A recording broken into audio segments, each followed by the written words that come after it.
আসসালামু আলাইকুম। আমি মাসুম পারভেজ এক্সেল এফএক্স আপনাদেরকে স্বাগত জানাচ্ছি। কেমন আছেন সবাই? আশা করছি আল্লাহর রহমতে খুব ভালো আছেন।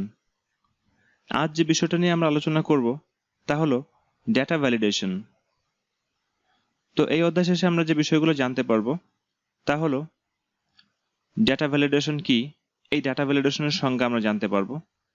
এরপরে কিভাবে ডেটা ভ্যালিডেশন সেট করা যায়, যে কোনো ভ্যালু দ্বারা অথবা কোনো পূর্ণ সংখ্যা দ্বারা অথবা কোনো দশমিক সংখ্যা দ্বারা, কোনো লিস্ট দ্বারা অথবা কোনো ডেট এবং টাইম দ্বারা অথবা কোনো টেক্সটের লেন্থ দ্বারা অথবা কোনো ফর্মুলা দ্বারা কিভাবে ডাটা ভ্যালিডেশন করা যায় সেই বিষয়টা আমরা শিখব। এরপরে আমরা শিখব ইনপুট মেসেজ, অর্থাৎ ডাটা ভ্যালিডেশনের মধ্যে যখন কোনো সেল এ কোনো কার্সর নেওয়া হবে সেখানে কি জাতীয় মেসেজ দেওয়া যায়, কি জাতীয় মেসেজ সেট করা হবে সেই বিষয়টা আমরা ইনপুট মেসেজে শিখব।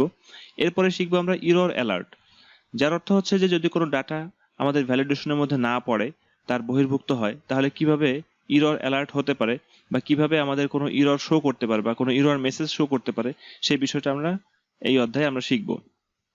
এরপর আমরা শিখব ভ্যালিডেশন সার্কেল।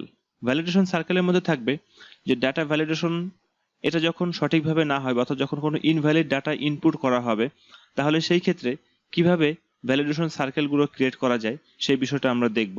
আর সর্বশেষে আমরা যেটা দেখব তা হলো যে এই ডাটা ভ্যালিডেশনের সার্কেলগুলো কিভাবে মুক্ত করা যায় এবং কিভাবে সমস্ত ডাটা ভ্যালিডেশন ক্লিয়ার করা যায় সেই বিষয়টা আমরা দেখব।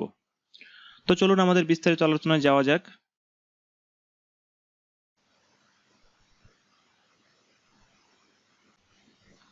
ভ্যালিড শব্দের অর্থ হলো বৈধ, সেখান থেকে ভ্যালিডেশন যার অর্থ বৈধতা। এক্সেলের ক্ষেত্রে কোনো সেল এ কোন জাতীয় ডাটা লিখব এবং ডাটা রেঞ্জ কেমন হবে সেটা নির্দিষ্ট করে দেওয়াটাই হলো ভ্যালিডেশন বা ডাটা ভ্যালিডেশন। অর্থাৎ ডাটা ভ্যালিডেশন হলো এমন একটা প্রসেস যা কোনো প্রোগ্রামকে পরিচ্ছন্ন, সঠিক এবং প্রয়োজনীয় ডাটা প্রদানের মাধ্যমে প্রোগ্রামের সঠিকতা, অর্থবহতা এবং নিরাপত্তা নিশ্চিত করে।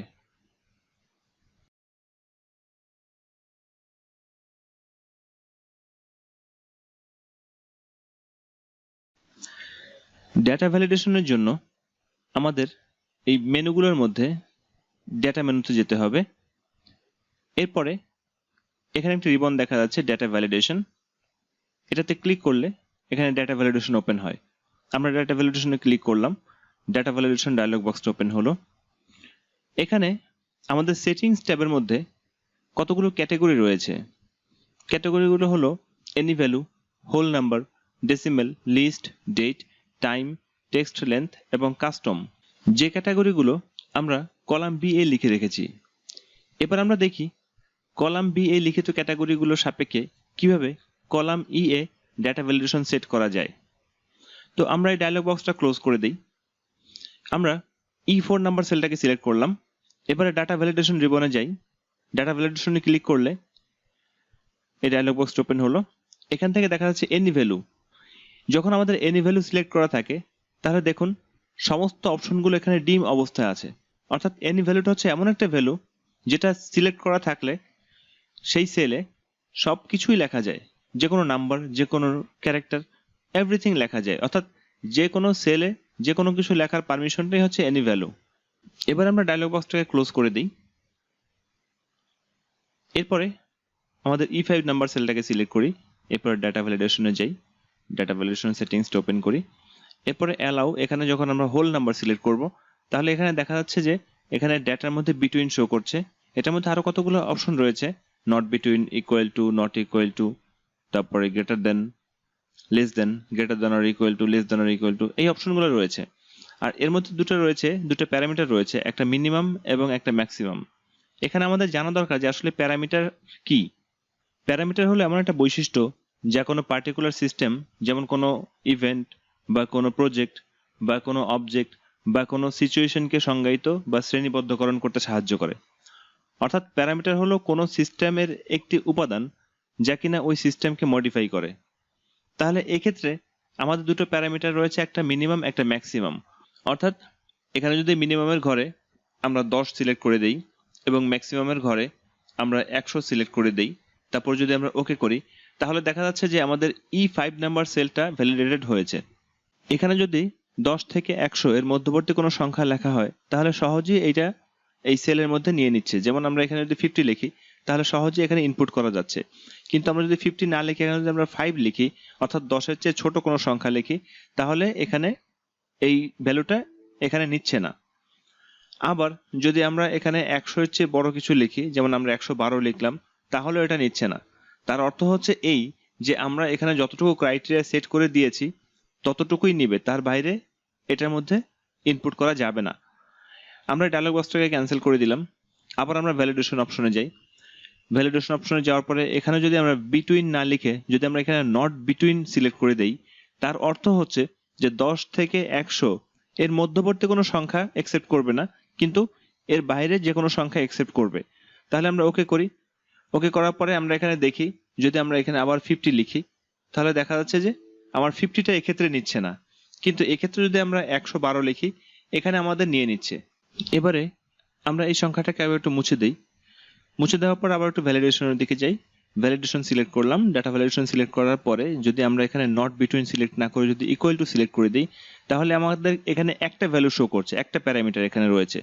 যদি আমরা এখানে ইকুয়াল টুর জায়গায় 10 লিখে দিই, তারপর যদি ওকে করি তাহলে দেখা যাচ্ছে যে এখানে শুধুমাত্র এক্স্যাক্টলি 10 লিখলেই শুধুমাত্র ভ্যালুটা অ্যাকসেপ্টেড হবে। আদারওয়াইজ 10 ছাড়া অন্য কোনো কিছু লিখলে এখানে ভ্যালুটা অ্যাকসেপ্টেড হবে না। সাপোজ আমরা এখানে 11 লিখে দিলাম, তাহলে 11 এখানে অ্যাকসেপ্টেড হচ্ছে না। সো এখানে শুধুমাত্র 10ই অ্যাকসেপ্ট হবে, অন্য কিছু এখানে অ্যাকসেপ্ট হবে না। এবার আমরা ভ্যালুটাকে আবার মুছে দেই। মুছে দেওয়ার পরে আবার ভ্যালিডেশনে যাই। ডাটা ভ্যালিডেশনে যাওয়ার পরে এখান থেকে আমরা সিলেক্ট করে দেই নট ইকুয়াল টু। যদি আমরা নট ইকুয়াল টু এখানে 10 সিলেক্ট করে দেই, ওকে করি, তাহলে এখানে বোঝা যাচ্ছে যে এখানে শুধু 10 ছাড়া অন্য সবকিছু অ্যাকসেপ্টেড হবে, বাট 10 এখানে অ্যাকসেপ্ট হবে না। যেমন ধরুন আমরা এখানে 11 লিখলাম, এটা অ্যাকসেপ্ট হলো, কিন্তু এখানে যদি আমরা 10 লিখি তাহলে এইটা অ্যাকসেপ্টেড হবে না। এবারে আমরা স্কেপ দিয়ে চলে গেলাম। এরপরে আমরা আবার একটু ভ্যালিডেশনের দিকে যাই, এটা ডিলিট করে দিই। ডাটা ভ্যালিডেশনের দিকে চলে গেলাম, যে এখানে ডাটা ভ্যালিডেশন সিলেক্ট করি। সিলেক্ট করার পরে আমরা এখানে নট ইকুয়াল টুর জায়গায় আমরা এখানে গ্রেটার দ্যান সিলেক্ট করে দিই। যদি আমরা এখানে গ্রেটার দ্যান 10 লিখে দিই তাহলে এই ক্ষেত্রে দেখা যাচ্ছে যে আমাদের 10 এর চেয়ে বড় কোনো কিছু আমাদের এখানে অ্যাকসেপ্টেড হবে, কিন্তু 10 এর চেয়ে ছোট কোনো কিছু এখানে অ্যাকসেপ্টেড হবে না। যেমন আমরা এখানে 12 লিখলাম, এখানে 12 অ্যাকসেপ্টেড, বাট এখানে যদি আমরা 9 লিখি তাহলে এখানে 9 অ্যাকসেপ্টেড নয়। আমরা এটাকে ক্লোজ করে দিলাম। এবারে এটাকে আমরা ডিলিট করে দিই। এরপরে আবার আমরা ডাটা ভ্যালিডেশনে যাই। ডাটা ভ্যালিডেশন যাওয়ার পরে এখানে আমাদের যে পরবর্তী অপশনটা আছে লেস দেন, তো সিম্পলি গ্রেটার দেন, যেমন এখানে লেস দেনও তার বিপরীত একটা প্রক্রিয়া। তাহলে সেই ক্ষেত্রে ম্যাক্সিমামের ঘরে আমাদের এখানে 10 লেখা আছে, তো এখানে যদি আমরা 10 বা 100 করে দিই তো সেক্ষেত্রে আমাদের 100 এর চেয়ে ছোট যে কোনো সংখ্যা আমাদের নিয়ে নিবে।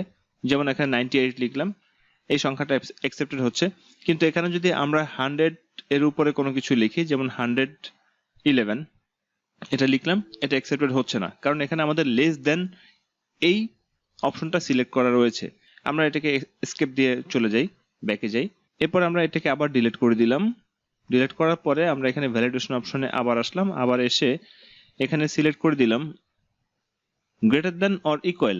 আর এখানে প্যারামিটারের ঘরে যদি 100 সিলেক্ট করে দেই, তারপর যদি ওকে করি, তাহলে দেখা যাচ্ছে কি যে আমাদের এখানে 100 এর চেয়ে বড় অথবা 100 এর সমান এরকম কোন সংখ্যা এখানে অ্যাকসেপ্টেড হবে। যেমন আমি এখানে 100 লিখলাম, 100 এখানে অ্যাকসেপ্টেড, বা 112 লিখলাম, এটাও অ্যাকসেপ্টেড, কিন্তু 100 এর চেয়ে ছোট এমন কোন সংখ্যা এখানে অ্যাকসেপ্টেড হবে না। যেমন 99 লিখলাম, এটা এখানে অ্যাকসেপ্টেড নয়। আমরা স্কেপ দিয়ে ব্যাকে চলে যাই, আমরা এটা ডিলিট করে দিলাম। এরপরে আমরা আবার ডাটা ভ্যালিডেশনে আসি। ডাটা ভ্যালিডেশনে আসার পরে তারপরে আমরা সেটিং অপশনে গেলাম। সেখানে গিয়ে যদি আমরা এখানে less than or equal to select করে দেই এবং এখানে প্যারামিটার ম্যাক্সিমামের ঘরে যদি আমরা এখানে 100 সিলেক্ট করে দেই, তাহলে 100 এর চেয়ে ছোট অথবা 100 এর সমান এমন কোন সংখ্যা এখানে অ্যাকসেপ্টেড হবে, কিন্তু 100 এর চেয়ে বড় কোন সংখ্যা এখানে অ্যাকসেপ্টেড হবে না। যেমন আমরা ওকে করলাম, এখানে আমরা লিখলাম 99, তাহলে এখানে 99 অ্যাকসেপ্টেড হচ্ছে, কিন্তু এখানে আমরা 100 এর উপরে কোনো সংখ্যা লিখলাম, তাহলে সেটা অ্যাকসেপ্টেড হচ্ছে না। তো এটাই ছিল আমাদের ডাটা ভ্যালিডেশনের হোল নাম্বারের অংশ। এরপর আমরা চলে যাব ডেসিমেল অংশে। দেখি ডেসিমেল অংশের মধ্যে আমাদের কি কি রয়েছে সেই বিষয়গুলো আমরা দেখব। তবে তার আগে হোল নাম্বার সম্পর্কে আরেকটু বিষয় একটু জেনে নেই। যেমন যখন আমাদের হোল নাম্বার থাকবে, এখানে হোল নাম্বার অর্থ হচ্ছে পূর্ণ সংখ্যা। তাহলে এখানে যদি আমরা ম্যাক্সিমামের ঘরে যদি আমরা এখানে কোনো ভগ্নাংশ দেই, যেমন 100 100.5, তাহলে এরপর যদি আমরা ওকে করি তাহলে এটা অ্যাকসেপ্টেড হবে না, কারণ আমাদের 100.5 এটা কোনো পূর্ণ সংখ্যা নয়। আমরা এবার ডায়লগ বক্সটাকে ক্লোজ করে দিই। ডায়লগ বক্সটাকে ক্লোজ করে আমরা ডেসিমেলের ঘরটা সিলেক্ট করি, তারপরে আমরা আমাদের ডাটা ভ্যালিডেশনে যাই। এবার ডাটা ভ্যালিডেশন সেটিংয়ে যাই, তারপর এখানে যদি আমরা ডেসিমেল সিলেক্ট করে দিই, ডেসিমেল সিলেক্ট করার পরে এখানে আমাদের হোল নাম্বারের যে অপশনগুলো ছিল এখানে সমস্ত অপশনগুলো ডেসিমেলের বেলায় প্রযোজ্য রয়েছে। তবে একটা পার্থক্য ছিল শুধুমাত্র যে হোল নাম্বারের ক্ষেত্রে ডেসিমেল প্লেস অ্যাকসেপ্টেবল হতো না, কিন্তু এই ডেসিমেল প্লেসের জায়গায় এখানে হোল নাম্বার এবং ডেসিমেল সবকিছু এখানে অ্যাকসেপ্টেড হবে। যেমন আমরা এখানে মিনিমামের জায়গায় যদি আমরা এখানে 10 লিখি আর ম্যাক্সিমামের জায়গায় যদি আমরা এখানে 100 লিখি, এখানে ওকে করি, এটা যেমন অ্যাকসেপ্টেবল।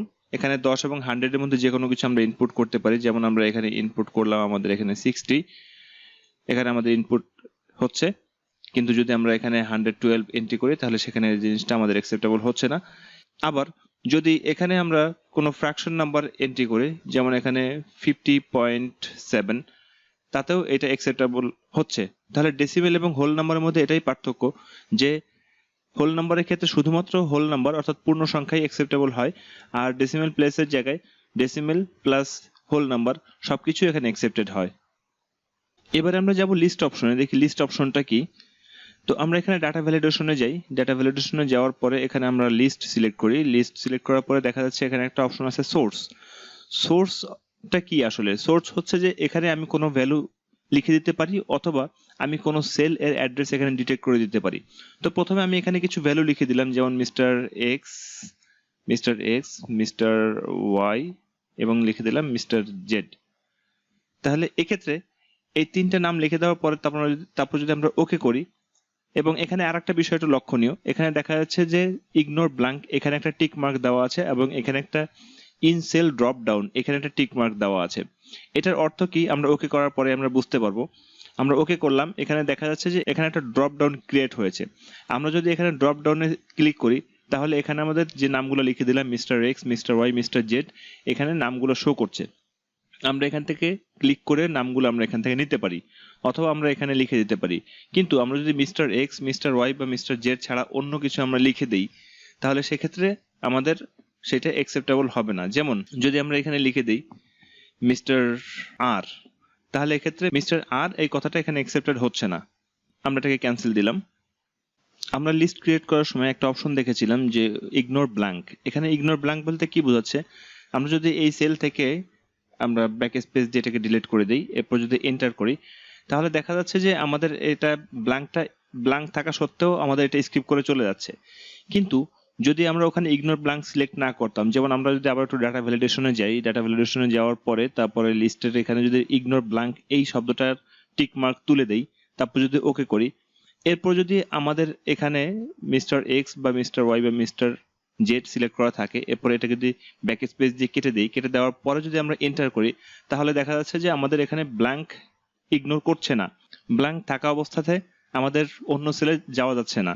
কাজেই ইগনোর ব্ল্যাঙ্কের কাজ হচ্ছে এটা, যে যখন আমাদের এটা ইগনোর ব্ল্যাঙ্ক সিলেক্ট করা থাকবে তার অর্থ হচ্ছে যে যদি এখানে ব্ল্যাঙ্কও থাকে তারপরে আমাদের এই সেলটাকে স্কিপ করে চলে যাওয়া যাবে। আমরা এটাকে ক্যান্সেল দিলাম। এবার আমরা ভ্যালিডেশন লিস্টের ক্ষেত্রে একটু বিকল্প অপশনে যাই। তার আগে আমরা একটা লিস্ট তৈরি করি। আমরা এখানে বাংলাদেশের কয়েকটা জেলা নিয়ে একটা লিস্ট তৈরি করলাম। এরপরে আমরা আবার একটু ডাটা ভ্যালিডেশন অপশনে যাই। ডাটা ভ্যালিডেশন অপশনে গিয়ে এখান থেকে আমাদের লিস্ট সোর্সের ঘরে যে নামগুলো ছিল mister X, mister Y, mister Z, এইগুলো আমরা ডিলিট করে দিই। এবং ডিলিট করে দেওয়ার পরে এখানে আমাদের এই সেল রেফারেন্সগুলো আমরা সিলেক্ট করে দিই। সেল রেফারেন্সগুলো সিলেক্ট করে দেখা যাচ্ছে এখানে রেফারেন্স সিলেক্ট হয়েছে G1 আপ টু G6, এই সেলগুলো সিলেক্টেড হয়েছে। এবার যদি আমরা ওকে করি তাহলে দেখা যাচ্ছে যে আমাদের এখানে ড্রপ ডাউনে আমাদের ঢাকা, খুলনা এই অপশনগুলোই চলে আসছে। আমাদের আগে যে mister X, mister Y, mister Z ছিল সেগুলো এখন আর নেই। এখানে আরেকটা বিষয় লক্ষণীয় যে যদি আমরা এখানে আবার ডাটা ভ্যালিডেশনে যাই তাহলে সেক্ষেত্রে দেখা যাচ্ছে যে এখানে একটা ইনসেল ড্রপ ডাউন এই অংশটা থেকে যাচ্ছে। যদি আমরা এটাকে আনচেক করে দিই তারপর যদি ওকে করি তাহলে দেখা যাচ্ছে আমাদের এখানে ড্রপ ডাউন অংশটা থাকে না, অর্থাৎ এখান থেকে আমি কোনো কিছু সিলেক্ট করতে পারবো না। তবে এখানে আমরা যে ডিস্ট্রিক্ট এর নামগুলো দিয়েছিলাম সেগুলো যদি আমরা এখানে লিখি তাহলে শুধুমাত্র এখানে এন্ট্রি হবে। যেমন আমরা ঢাকা লিখলাম, DHK ঢাকা লিখলাম, তাহলে সেক্ষেত্রে এটা আমাদের এন্ট্রি হলো। কিন্তু যদি এখানে আমরা অন্য কিছু লিখতে যাই তাহলে এখানে ওইটা এন্ট্রি হবে না। যেখানে যদি আমরা এখানে লিখি 1 2 3 তাহলে ওইটা এন্ট্রি হবে না। এবার আমরা এটাকে ক্যান্সেল করলাম। তো এভাবে আমাদের ডাটা ভ্যালিডেশনের লিস্টগুলো তৈরি করা যায়। এবার আমরা দেখি ডেটের ক্ষেত্রে ভ্যালিডেশন ক্রাইটেরিয়া কিভাবে সেট করা যায়। আমরা এখানে E8 নাম্বার সেলটা সিলেক্ট করলাম। তার আগে আমাদের প্যারামিটার 1 এবং প্যারামিটার 2 এর ঘরে দুটো ডেট আমরা লিখে আসি। আমরা এখানে দুটো প্যারামিটারের ঘরে দুটো ডেট লিখলাম, একটা ম্যাক্সিমাম ডেট, একটা মিনিমাম ডেট। এবার আমাদের E8 নাম্বার সেলটাকে সিলেক্ট করি। সিলেক্ট করার পর তারপর আমাদের ডাটা ভ্যালিডেশনে যাই। ডাটা ভ্যালিডেশনে গিয়ে এখানে আমাদের ডেট সিলেক্ট করে দিই। ডেট সিলেক্ট করার পরে দেখা যাচ্ছে এখানে একটা স্টার্ট ডেট। এখানে এখানে ডাটার মধ্যে বিটুইন লেখা আছে, তার মধ্যে একটা প্যারামিটার হচ্ছে স্টার্ট ডেট, একটা হচ্ছে ইন ডেট। আমরা যদি এখানে স্টার্ট ডেট এখানে আমাদের এই প্যারামিটারটা দিয়ে দিই, প্যারামিটার 1, এবং ইন ডেটের ক্ষেত্রে যদি আমরা এখানে প্যারামিটার 2 দিয়ে দিই, তাহলে আমাদের E8 নাম্বার সেলটা এমনভাবে ভ্যালিডেটেড হলো যেন আমাদের এখানে 1/1/2017 থেকে 31/12/2017 এর মধ্যে সমস্ত ডেটগুলোই লিখতে হয়, কিন্তু এর বাইরে কোনো ডেট আমরা লিখতে পারবো না। যেমন যদি আমরা এভাবে লিখি, সাপোজ 1/1/2018, তাহলে সেক্ষেত্রে এই ডেটটা আমার এন্ট্রি হচ্ছে না, কারণ এটা আমাদের নির্ধারিত রেঞ্জের বাইরে। কিন্তু যদি আমরা এখানে এমন লিখি যেমন 2/2/17, তাহলে এটা আমাদের রেঞ্জের ভিতরে বিধায় এই ডেটটা আমাদের এন্ট্রি হয়েছে। এটাই হলো আমাদের ডেট ভ্যালিডেশন। যদি আমরা এখান থেকে ডেটটাকে চেঞ্জ করে এখানে 17 জায়গায় এখানে 18 করে দিই, তাহলে দেখা যাচ্ছে এরপরে যদি আমরা এখানে এন্ট্রি করি 2/2/2018, তাহলে সেক্ষেত্রে আমার এটা অ্যাকসেপ্টেড হবে। 2/2/2018 এন্ট্রি করলাম, এবার আমার এটা অ্যাকসেপ্টেড হলো। তো এভাবে আমাদের ডেট এন্ট্রি করা যায়। হোল নাম্বার এবং ডেসিমাল নাম্বারের ক্ষেত্রেও এভাবে সেল রেফারেন্স দিয়ে ইন্ডিকেট করে দেওয়া যায়। তবে এক্ষেত্রে আরও যে বিষয়গুলো আছে ডেটের ক্ষেত্রে বাকি যে বিষয়গুলো আছে, not between, equal to, not equal two, greater than, less than, greater than or equal to, less than or equal two, এগুলো সবগুলোই আসলে হোল নাম্বারে যেভাবে ছিল ঠিক সেভাবেই আছে। কাজে আশা করছি এই বিষয়গুলো আর নতুন করে দেখানোর কোনো প্রয়োজন হবে না। এখানে আরেকটা বিষয় উল্লেখ না করলে আমাদের ডেট ভ্যালিডেশনটা অসম্পূর্ণ থেকে যাবে। এখানে আমরা একটু ভালো করে লক্ষ্য করি, এখানে উল্লেখ করা আছে 1/1/2017 এবং এখানে প্যারামিটার 2 এ উল্লেখ করা আছে যে 31/12/2018। তো আমরা জানি ডেট হলো বিশেষ ফরম্যাটে তৈরিকৃত এক ধরনের নাম্বার। তো আমরা যদি এই ডেটগুলোকে সিলেক্ট করি, এরপরে যদি আমরা হোম ট্যাবে যাই, হোম ট্যাবে যাওয়ার পরে এখানে ডেট ফরম্যাটটা আছে, ডেট ফরম্যাটটাকে আমরা চেঞ্জ করে জেনারেল ফরম্যাটে রূপান্তর করি, তাহলে দেখা যাচ্ছে আমাদের এখানে যে ডেটটা ছিল 1/1/2017 সেটা আমাদের নাম্বারে পরিণত হয়ে গিয়েছে, আর এখানে যে ডেটটা ছিল 31/12/2018 সেটা নাম্বারে পরিণত হয়ে গিয়েছে। তো আমরা যদি এই সেলটাতে যাই, E8 নাম্বার সেল, এটাতে আমরা গেলাম এবং এরপরে আমরা এটাকে ডিলিট করলাম। ডিলিট করার পরে আমরা যদি এবার ডাটা ভ্যালিডেশনে যাই, তাহলে আমরা ডাটা ভ্যালিডেশন ওপেন করি। ডাটা ভ্যালিডেশন ওপেন করার পরে এখানে আমাদের ডেটের ক্ষেত্রে যে রেফারেন্স নাম্বারগুলো দেওয়া ছিল স্টার্ট ডেট এবং ইন ডেটের ক্ষেত্রে, আমরা যদি এখানে রেফারেন্স নাম্বারটা এভাবে না লিখে যদি আমরা এখানে সরাসরি যে সংখ্যাটা আমরা পেয়েছি অর্থাৎ 42,736 প্রথম প্যারামিটারের ক্ষেত্রে, আমরা যদি এটা উল্লেখ করে দিই 42,736, এবং আমাদের সেকেন্ড প্যারামিটারের ক্ষেত্রে যদি আমরা উল্লেখ করে দিই 43,465, তাহলে সেক্ষেত্রে এবার যদি আমরা ওকে করি, তাহলে দেখা যাচ্ছে যে এখানে যদি আমরা ওই ডেট অর্থাৎ 1/1/2017 থেকে 31/12/2017 এর মধ্যে কোনো ডেট এন্ট্রি করি, তাহলে আমাদের সেটা নিয়ে নিচ্ছে। যেমন 2/2/17 এটা নিয়ে নিচ্ছে। অর্থাৎ এটা এমন একটা সংখ্যা যা কিনা 1/1/2017 থেকে 31/12/2018 এর মধ্যবর্তী কোনো সংখ্যা। তো এই ক্ষেত্রে যদি আমরা এই প্যারামিটারগুলোকে ডিলিট করে দিই, ডিলিট করে দিলেও আমাদের এই ডেটের ক্ষেত্রে আমাদের কোনো পরিবর্তন হবে না, কারণ আমরা এখানে সেল রেফারেন্স ব্যবহার করিনি। এবারে আসি আমরা টাইম ভ্যালিডেশনে। টাইম ভ্যালিডেশনটা আসলে হুবহু ডেট ভ্যালিডেশনের মতনই, তবে যেখানে আমরা ডেট লিখেছিলাম ডেট ভ্যালিডেশনের বেলায়, সেখানে আমরা টাইম ভ্যালিডেশনের বেলায় টাইম লিখব। যেমন আমাদের এখানে প্রথম প্যারামিটার, এখানে যদি আমরা লিখি 6:00 অর্থাৎ এখানে 6 AM লিখলাম, এরপরে যদি আমরা এখানে 12 PM লিখি 12:00, এটা হচ্ছে আমাদের 12 PM। এবারে আমরা E9 নাম্বার সেলটাকে টাইম ভ্যালিডেশন রূপান্তর করে নিই। আমরা এখানে ভ্যালিডেশনের মধ্যে যাই, ভ্যালিডেশনে যাওয়ার পরে ডাটা ভ্যালিডেশন, এখানে যাওয়ার পরে তারপরে আমাদের এখানে টাইম সিলেক্ট করে দিলাম। এখানে স্টার্ট টাইম যদি আমাদের প্রথম প্যারামিটারটা অর্থাৎ এই রেফারেন্সটা আমরা সিলেক্ট করে দিই, এবং এন্ড টাইমের বেলা যদি আমাদের দ্বিতীয় রেফারেন্সটা সিলেক্ট করে দিই, এবার যদি ওকে করি, তাহলে দেখা যাচ্ছে যে আমাদের E9 নাম্বার সেলটা আমাদের টাইম ভ্যালিডেশনে ভ্যালিডেটেড হয়েছে। তো আমরা যদি এখানে লিখি 7টা অর্থাৎ 7:00, সেক্ষেত্রে নিয়ে নিচ্ছে। কিন্তু যদি আমরা এখানে লিখি 5টা অর্থাৎ 5 ক্লোন 00, তাহলে দেখা যাচ্ছে এখানে আমাদের ভ্যালুটা নিচ্ছে না।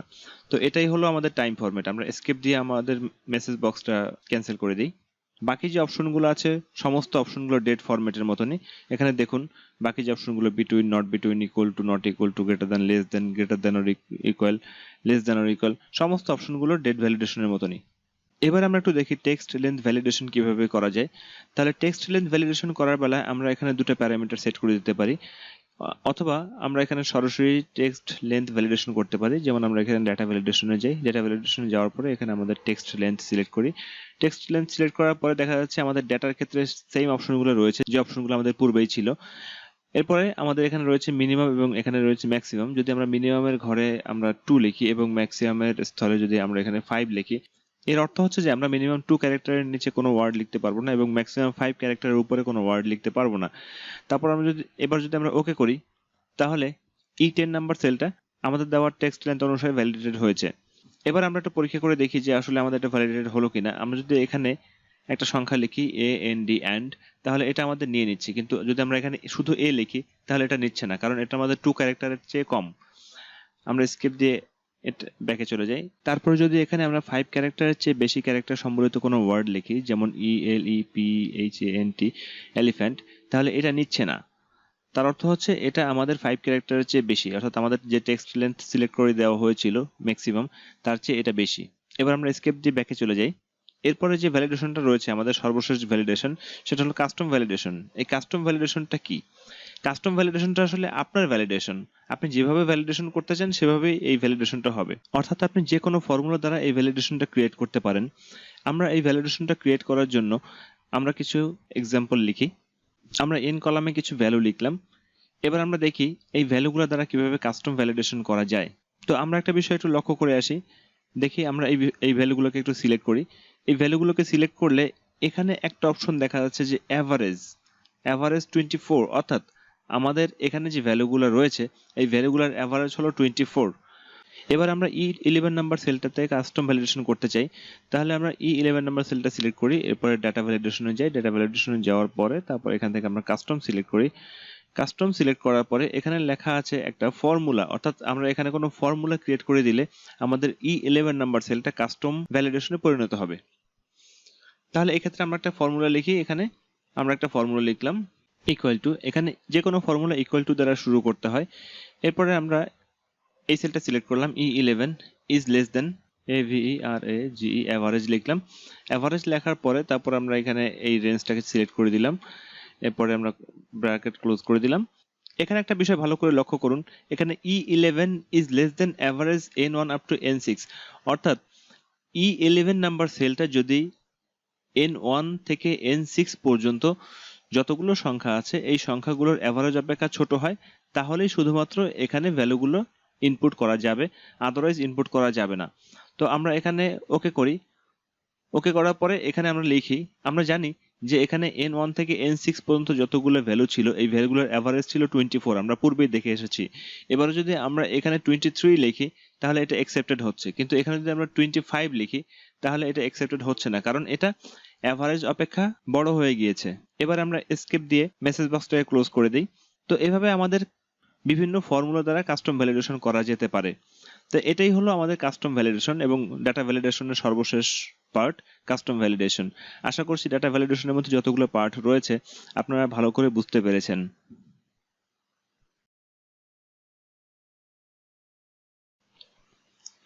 এবার আমরা দেখি ডাটা ভ্যালিডেশনে ইনপুট মেসেজ কি। আমরা হোল নাম্বারটা সিলেক্ট করলাম। হোল নাম্বারটা সিলেক্ট করার পরে আমরা এখানে ডাটা ভ্যালিডেশনে যাই। ডাটা ভ্যালিডেশন সিলেক্ট করলাম। এখানে সেটিং ট্যাবের পাশে একটা ট্যাব রয়েছে ইনপুট মেসেজ। এখানে ক্লিক করলে আমাদের এই ডায়লগ বক্সটা ওপেন হয়। এরপরে এখানে একটা টিকমার্ক রয়েছে show input message when cell is selected. যদি এটাকে আনচেক করে দিই তাহলে এখানে কোনো মেসেজ লেখা সম্ভবপর হয় না। তাহলে এটাকে আমরা চেক করে দিলাম, চেক মার্ক করে দিলাম। এরপরে টাইটেলে এখানে যদি আমরা লিখে দিই whole number, WHOLE, whole number লিখে দিলাম। হোল নাম্বার লিখে দেওয়ার পরে আমাদের এখানে ইনপুট মেসেজ, এখানে যদি আমরা ইনপুট মেসেজে লিখি প্লিজ টাইপ WHOLE হোল, এরপর যদি আমরা ওকে করে দেই তাহলে দেখুন, যখনই আমরা এই সেলটা সিলেক্ট করব তাহলে আমাদের টাইটেলে হোল নাম্বার লেখা আসছে এবং আমাদের মেসেজটা আসছে please type a whole number. এভাবে আমরা যে সেলগুলোতে যেই মেসেজটা আমরা এখানে সিলেক্ট করে দিব সেই মেসেজটা এখানে শো করবে। আমরা এখানে যখনই যাব তখনই আমাদের এই মেসেজটা শো করছে।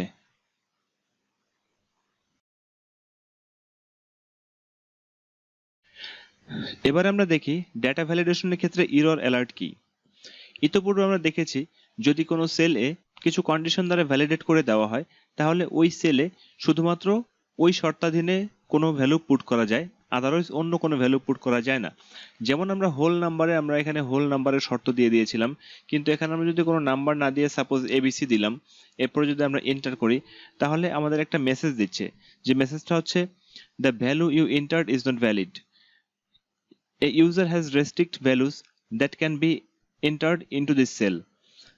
তো এক্ষেত্রে এখানে যে মেসেজটা প্রদান করছে এই মেসেজটাকে আমরা যদি কাস্টম মেসেজ করতে চাই তাহলে এই কাস্টম মেসেজ আমরা যে অপশনে গিয়ে আমরা করতে পারি সেটাই হচ্ছে আমাদের এরর অ্যালার্ট। তো আমরা এটাকে ক্যান্সেল করে দিই। ক্যান্সেল করে দেওয়ার পরে আমরা এখানে ডাটা ভ্যালিডেশনে যাই। ডাটা ভ্যালিডেশনে যাওয়ার পরে আমাদের এখানে ইনপুট মেসেজের পাশে একটা অপশন লেখা আছে এরর অ্যালার্ট। এরর অ্যালার্টের মধ্যে এখানেও একটা টিক মার্ক দেওয়া আছে, show error alert after invalid data is entered. যদি এটাকে আমরা আনচেক করে দিই তাহলে এখানে কোনো মেসেজ ইনপুট করা সম্ভব হবে না। যদি আমরা এটাকে চেক মার্ক করে দিই তাহলে আমরা শুধুমাত্র এখানে কোনো মেসেজ ইনপুট করতে পারবো।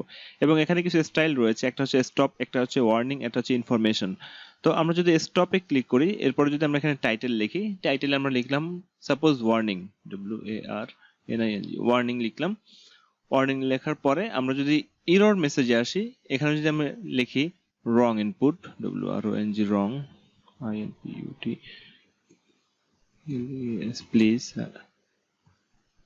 input input a valid valid data, আমরা এখানে লিখলাম wrong input, please input a valid data। আমরা ওকে করি। ওকে করার পরে আমরা যদি এখানে হোল নাম্বারের ক্ষেত্রে যদি আমরা ABC লিখি তাহলে দেখুন আমরা যে মেসেজটা দিয়েছিলাম সেই মেসেজটাই এখানে শো করছে। এখানে আমাদের টাইটেলে ওয়ার্নিং শো করেছে এবং এখানে লেখা আছে wrong input, please input a valid data. তাহলে এটাই হলো এরর অ্যালার্ট। আমরা এটাকে ক্যান্সেল করে দিই। আমরা আবার ডাটা ভ্যালিডেশনে যাই। ডাটা ভ্যালিডেশনে যাওয়ার পরে এখান থেকে আরো কিছু অপশন আছে, একটা হচ্ছে ওয়ার্নিং, একটা হচ্ছে ইনফরমেশন। আপনি যখন ওয়ার্নিং সিলেক্ট করে দিবেন তাহলে এখানে সিম্বলটা এমন দেখাবে। এবার আমরা ওকে করি। এরপরে যদি আমরা ABC দেই তাহলে প্রথমবার ওয়ার্নিং দেখাবে ঠিকই, কিন্তু এখানে যদি আমরা কন্টিনিউ করি, ইয়েস করি, তাহলেও ওই ভ্যালুটা আমাদের নিয়ে নিচ্ছে, কিন্তু ভ্যালুটা আমাদের সঠিক নয়। আমরা Ctrl Z দিয়ে এটাকে আবার ফিরে আনলাম। এরপরে আবার আমরা ডাটা ভ্যালিডেশনে যাই। ডাটা ভ্যালিডেশনে যাওয়ার পরে আমরা এরর অ্যালার্টে যাই। এখানে আরেকটা অপশন আছে ইনফরমেশন। যদি ইনফরমেশন সিলেক্ট করা থাকে তারপর যদি আমরা ওকে করি তাহলে এখানেও যদি আমরা ওই একই ভ্যালু দেই ABC তাহলে দেখা যাচ্ছে আমাদের এখানে একটা ইনফরমেশন দেখাচ্ছে যে wrong input, please input a valid data. এখানেও আমরা যদি ওকে করি তাহলে সেক্ষেত্রে আমাদের ওটা স্কিপ করে চলে যাচ্ছে। কিন্তু যদি আমাদের স্টপ সিলেক্ট করা থাকে তাহলে সেক্ষেত্রে যতক্ষণ পর্যন্ত আমি ডাটাটা এক্স্যাক্টলি না দিব, সাপোজ এখানে আমরা স্টপ সিলেক্ট করে রাখলাম, ওকে করলাম, তো এখানে ABC লিখলাম, তাহলে এক্ষেত্রে আমরা যতক্ষণ পর্যন্ত আমরা আমাদের এক্সাক্ট ডাটা না বসাবো ততক্ষণ পর্যন্ত আমাদের এটা স্কিপ করে যাওয়া সম্ভবপর হবে না। আমরা এটাকে ক্যান্সেল দিলাম। তো এটাই হচ্ছে ডাটা ভ্যালিডেশনের এরর অ্যালার্ট। আশা করি এরর অ্যালার্টের সবকিছু আপনাদেরকে আমি বোঝাতে সক্ষম হয়েছি।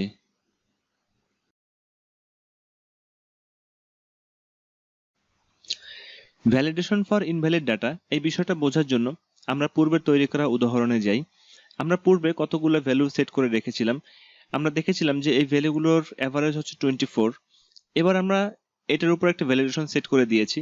ভ্যালিডেশনটা হলো এই যে এখানে প্রত্যেকটা সেলের যে ভ্যালু আছে এই ভ্যালুগুলো এদের অ্যাভারেজ অপেক্ষা কম। যদি সেলের ভ্যালুগুলো অ্যাভারেজ অপেক্ষা কম হয় তাহলে সেই ডাটাটা ভ্যালিড, বাট যদি এদের সেল ভ্যালুগুলো অর্থাৎ এই প্রত্যেকটা সেলের যে ভ্যালুগুলো আছে এই ভ্যালুগুলো যদি অ্যাভারেজ অপেক্ষা বেশি হয় তাহলে সেই ডাটাটা হচ্ছে ইনভ্যালিড। আমরা ওকে করলাম।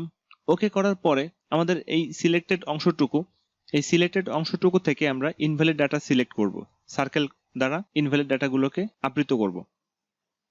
তাহলে এখানে আমরা ডাটা ভ্যালিডেশনে আসি। ডাটা ভ্যালিডেশনে যাওয়ার পরে এখানে সার্কেল ইনভ্যালিড ডাটা, যদি আমরা সার্কেল ইনভ্যালিড ডাটাতে ক্লিক করি তাহলে দেখা যাচ্ছে যেই ডাটাগুলো আমাদের 24 বা তার চেয়ে বড় আছে সেই ডাটাগুলো আমাদের সার্কেল দ্বারা ডিটেক্ট হয়েছে, অর্থাৎ এই ডাটাগুলো হলো আমাদের ইনভ্যালিড।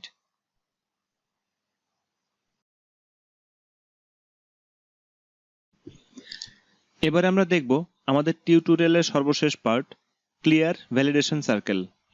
আমরা পূর্বে যে এক্সাম্পলটা ক্রিয়েট করে রেখেছিলাম এখানে দেখেছিলাম যে আমাদের যে ইনভ্যালিড ডাটাগুলো আছে এই ইনভ্যালিড ডাটাগুলো সার্কেল দ্বারা আবদ্ধ ছিল। তো আমরা এই সার্কেলগুলোকে ক্লিয়ার করতে চাই, তাহলে আমরা ডাটা ভ্যালিডেশনে যাই। ডাটা ভ্যালিডেশনে যাওয়ার পরে ক্লিয়ার ভ্যালিডেশন সার্কেল, এখানে ক্লিয়ার ভ্যালিডেশন সার্কেলে যদি আমরা ক্লিক করি তাহলে সেই ক্ষেত্রে আমাদের ভ্যালিডেশন সার্কেলগুলো ক্লিয়ার হয়ে যাচ্ছে। তবে এখানে আমাদের ভ্যালিডেশনটা ক্লিয়ার হচ্ছে না, ভ্যালিডেশনটা আমার তখনও থেকে যাচ্ছে। তো আমরা যদি এখানে ডাটা ভ্যালিডেশনে যাই, ডাটা ভ্যালিডেশনে যাওয়ার পরে আমরা যদি এখানে ক্লিয়ার অল করে দিই তাহলে আমাদের যতটুকু সিলেক্টেড আছে সব ডাটা ভ্যালিডেশনগুলো আমাদের ক্লিয়ার হয়ে যাবে।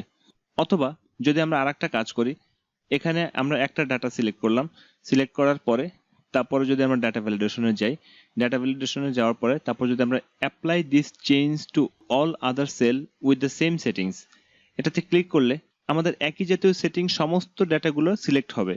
এরপর যদি আমরা ক্লিয়ার অল দেই, এরপর ওকে করি, তাহলে আমাদের যে অংশটুকু সিলেক্টেড ছিল বা একই ফর্মুলার আওতাভুক্ত যে অংশটুকু ছিল ওই অংশটুকুর মধ্যকার সমস্ত ভ্যালিডেশনটা ক্লিয়ার হয়ে গিয়েছে। এটাই হলো আমাদের ভ্যালিডেশন ক্লিয়ার করার প্রসেস। আশা করছি ডাটা ভ্যালিডেশনের সমস্ত খুঁটিনাটি বিষয়গুলো আপনারা বুঝতে পেরেছেন। তো এই ছিল ডাটা ভ্যালিডেশন নিয়ে আমার ভিডিও টিউটোরিয়াল। আশা করছি ভিডিও টিউটোরিয়ালটা আপনাদের উপকারে আসবে এবং আপনাদের অনেক কাজে লাগবে। তো আমি চেষ্টা করেছি এই ভিডিও টিউটোরিয়ালে ডাটা ভ্যালিডেশনের সমস্ত খুঁটিনাটি বিষয়গুলো উপস্থাপন করার জন্য। তারপরেও যদি অজান্তে কোনো কিছু বাকি থেকে যায় সেজন্য আমি আন্তরিকভাবে দুঃখিত। আমি আপনাদের সহযোগিতা চাই, আপনারা আমার জন্য দোয়া করবেন যেন আমি আরো ভালো সুন্দর সুন্দর টিউটোরিয়াল আপনাদেরকে উপহার দিতে পারি।